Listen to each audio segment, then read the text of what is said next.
Global summit వేదికగా రాష్ట్ర వ్యాప్తంగా తెలంగాణ తల్లి విగ్రహాల ఆవిష్కరణ జరిపారు సీఎం రేవంత్ రెడ్డి. రాష్ట్రంలోని అన్ని కలెక్టరేట్లలో తెలంగాణ తల్లి విగ్రహాలు ఏర్పాటు చేశారు. డిసెంబర్ 9న రాష్ట్ర ప్రకటన చేసిన రోజన్నారు సీఎం రేవంత్. 4 కోట్ల మంది ప్రజల ఆకాంక్షల్ని గౌరవిస్తూ నిర్ణయం తీసుకున్న రోజుని తెలంగాణ తల్లి అవతరణ దినోత్సవంగా నిర్ణయించామన్నారు సీఎం రేవంత్.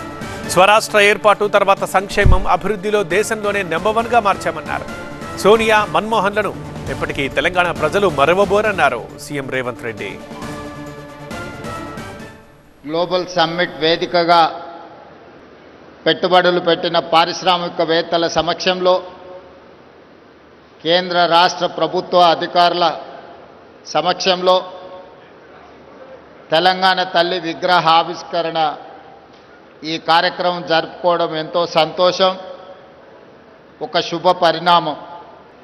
చిదంబరం గారు డిసెంబర్ 9, 2009 నాడు తెలంగాణ రాష్ట్ర ఏర్పాటు ప్రక్రియను ప్రారంభిస్తున్నామని ప్రకటించడంతో 6 దశాబ్దాల తెలంగాణ ప్రజల యొక్క 4 కోట్ల ప్రజల యొక్క ఆకాంక్షను ప్రతిబింబిస్తూ యూపీఏ ప్రభుత్వం తీసుకున్న నిర్ణయం ఈ ప్రాంత ప్రజలకు సంతోషాన్ని, ఆత్మగౌరవాన్ని అందించినాయి.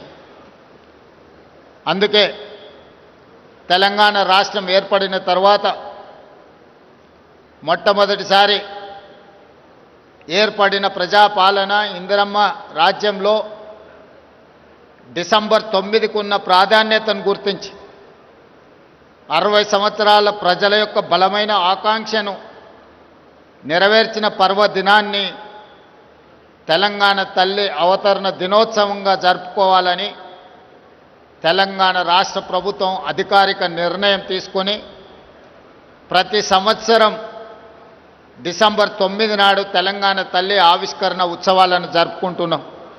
శ్రీమతి సోనియా గాంధీ గారు కరీంనగర్ గడ్డ మీద నుంచి ఈ ప్రజలకు ఒక మాట ఇచ్చారు.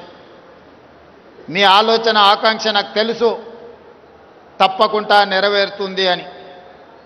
ఇచ్చిన మాట ప్రకారం ఎన్ని ఒడిదుడుకులు వచ్చినా, ఎన్ని అవాంతరాలు వచ్చినా అధిగమించి శ్రీమతి సోనియా గాంధీ గారు తెలంగాణ రాష్ట్ర ఆవిష్కరణకు సంపూర్ణంగా సహకరించారు.